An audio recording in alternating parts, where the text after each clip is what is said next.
ये हेडलाइंस आपने 100 बार सुनी होंगी। ये रुपये का गिरना हमारी इकॉनमी के लिए अच्छा नहीं है, लेकिन कहानी इतनी सिंपल नहीं है। जब रुपये गिरता है तो इंडियन आईटी कंपनीज के प्रॉफिट्स बढ़ते हैं, एक्सपोर्ट करने वाले बिजनेसेस बूम करते हैं और करोड़ ऑफ एनआरआईज फैमिली को इससे डायरेक्टली फ़ायदा होता है। एक ही रुपये किसी के लिए क्राइसिस, किसी के लिए अपॉर्चुनिटी। आज समझेंगे पूरा गेम। सबसे पहले एक सिंपल सा कॉन्सेप्ट समझते हैं। जब रुपये गिरता है इसका मतलब है $1 खरीदने के लिए अब आपको ज़्यादा रुपीस देने पड़ेंगे। इंडिया एक इंपोर्ट डिपेंडेंट कंट्री है। क्रूड ऑयल, गोल्ड, फर्टिलाइजर्स ये सब बाहर से खरीदना पड़ता है डॉलर्स में। तो जब रुपीस गिरता है ऑयल महंगा होता है।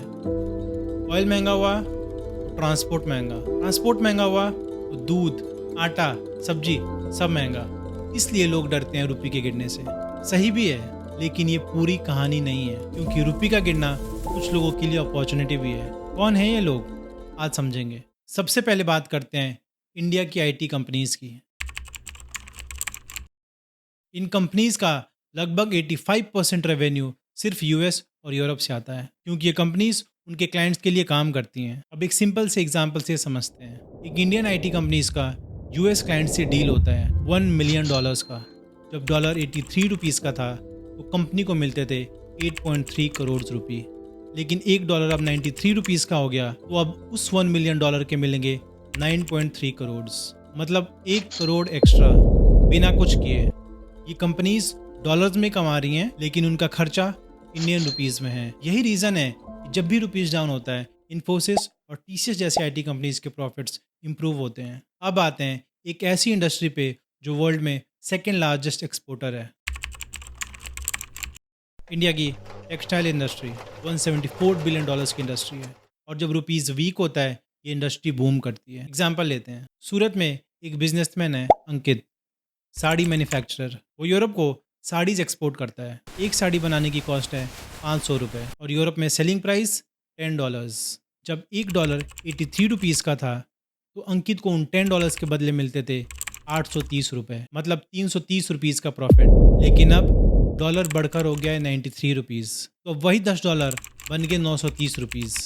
कॉस्ट अब भी 500 ही है, लेकिन प्रॉफिट ₹430 का। और सबसे इंटरेस्टिंग बात, अंकित ने कुछ नहीं किया, ना क्वालिटी बदली ना कॉस्ट बढ़ाया, सिर्फ रुपीज़ डेप्रिशिएट हुआ और प्रॉफिट खुद बढ़ गया। अब अंकित एक स्मार्ट मूव कर सकता है। वो अपनी साड़ी का प्राइस $10 से $9 कर सकता है, क्योंकि रुपीज़ वीक होने की वजह से उसके पास ऑलरेडी एक्स्ट्रा मार्जिन आ चुका है। वो इस मार्जिन को यूज़ कर सकता है बायर्स को बेटर प्राइस देने के लिए। इससे यूरोप के बायर्स के लिए प्रोडक्ट 10% सस्ता हो जाएगा और रिजल्ट ज़्यादा डिमांड, ज़्यादा ऑर्डर्स और ज़्यादा वॉल्यूम। मतलब सिंपल है, इंडियन प्रोडक्ट्स फॉरेन मार्केट्स में सस्ते हो जाते हैं, और जब चीज़ सस्ती होती है दुनिया खरीदती है, और इसीलिए मैन्युफैक्चरर्स और एक्सपोर्टर्स वीक रुपी से बेनिफिट करते हैं। अब बात करते हैं एनआरआईज की। दुनिया भर में 3.2 करोड़ इंडियन रहते हैं, यूएस, यूके, यूएई, हर जगह। लेकिन ये सिर्फ वहाँ जॉब नहीं करते, ये इंडिया में अपनी फैमिलीज को पैसे भी भेजते हैं, $125 बिलियन से ज़्यादा। और जब रुपीज़ गिरता है यही $125 बिलियन रुपीज़ में और ज़्यादा हो जाता है। मतलब बाहर से आने वाला पैसा इंडिया में कन्वर्ट होते ही और ज़्यादा हो जाता है। तो ये सब देख के लगता है कि वीक रुपीज़ से इंडिया को फ़ायदा होता है, लेकिन उससे कहीं ज़्यादा नुकसान होता है। देखो ये नंबर्स। फाइनेंशियल ईयर 2024 और 25 में इंडिया ने गुड्स इंपोर्ट किए $720 बिलियन के और एक्सपोर्ट किए $440 बिलियन, और फ़र्क था $280 बिलियन का। मतलब हम जो बेचते हैं उससे कहीं ज़्यादा खरीदते हैं। तो जब रुपीज़ गिरता है तो वही $720 बिलियन की इंपोर्ट्स और महंगी हो जाती हैं। एक्सपोर्ट से फ़ायदा होता है, लेकिन ओवरऑल इम्पैक्ट उतना स्ट्रांग नहीं होता। इसीलिए वीक रुपी कुछ बिजनेसेस के लिए अपॉर्चुनिटी है, लेकिन पूरे आम आदमी के लिए एक बर्डन भी है। तो जब नेक्स्ट टाइम आप सुनो कि रुपये गिर रहा है तो सिर्फ रिएक्ट मत करो, समझने की कोशिश करो किसके लिए प्रॉब्लम है और किसके लिए अपॉर्चुनिटी। अगर वीडियो आपको हेल्पफुल लगी तो प्लीज़ लाइक एंड सब्सक्राइब। मिलते हैं अगली वीडियो में।